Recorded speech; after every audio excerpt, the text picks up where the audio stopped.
This is the Kobo Elipsa 2E. It is the latest e-note from Kobo. You might be wondering, what do we mean e-notes? Well, it's an e-reader company, Kobo Rakuten, and they make e-readers primarily, but they did make the Elipsa a few years back. In 2021, making it the first of the big three to actually make an e-note. This is the follow-up, the 2E. It has a 10.3-inch e-ink card, a 1200 screen, and most importantly, it's made with recycled plastic. This is a review sample sent to us from Kobo, so thank you Kobo Rakuten for sending us this sample. It's already opened up. This is the Kobo Rakuten stylus. Now, we don't really like the Kobo Rakuten stylus a whole bunch, at least with the first generation, because it required a quadruple A battery. It's kind of a silly, outdated technology. This time, they took a page out of the book of Sony, and they went with a charging port. This time, a USB-C instead of Sony, Fujitsu, Quark Logic, and Dasung's micro USB.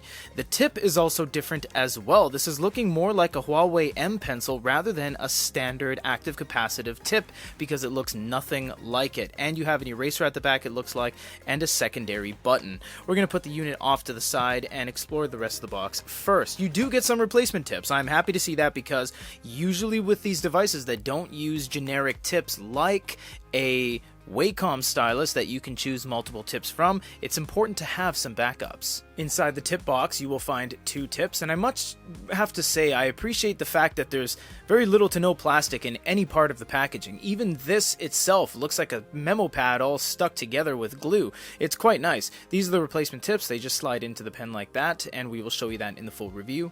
You also have a USB-C cable. This is going to be used for charging the device, transferring data to and from, and charging the pen as well. And finally, the quick start guide and all of the documentation. It is in multiple languages. You can see there's languages I don't even know there. This is a big tome of information here. It says you can charge the reader. It says you can charge the pen, and those are both true. You also have some warranty information and just some conditional stuff. And you'll see right here it says recycle as paper because the entire tray is paper as well. There's actually no plastic outside of the components utilized for the actual tips and the USB cable that is even included in this entire experience. This is quite nice. Now over to the reader itself. I hate taking these off. It's a love-hate relationship. I love taking them off because it's very rewarding, but I leave plastic on all my things. My TV still has plastic on it to this very day. Look at this asymmetrical design. Of course, a lot of people always question why everyone copied Remarkable. That's just ergonomics because you can't really hold it. If you hold it like that, there's no room between your thumb and the actual side to actually get any handle on it. So you're supposed to hold it like this so that your finger and the meat of your thumb doesn't interact with the actual unit so you can take notes.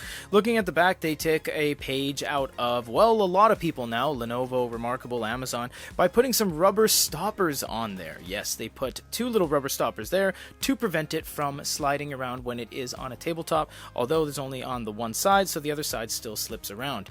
You do have a power button, a USB-C, and I find it very interesting that this is actually made in China. Reason being, most of Kobo products outside of the NIA are made in Taiwan, not China, so it's just interesting they went with a different production country.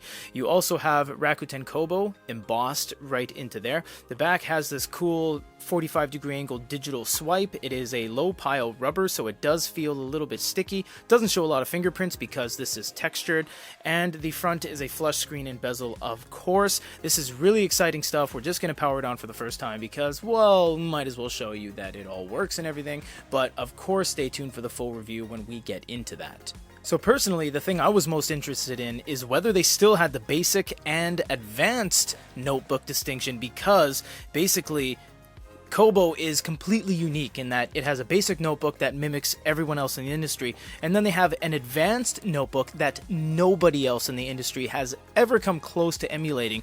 It is so it's in a different galaxy in terms of its functionality, its use cases. It's absolutely insane, and we'll get into all of that in the full review. For now, this is everything that comes in the box with the brand new Kobo Elipsa 2nd generation called the 2E. Thank you to Kobo for sending us this sample.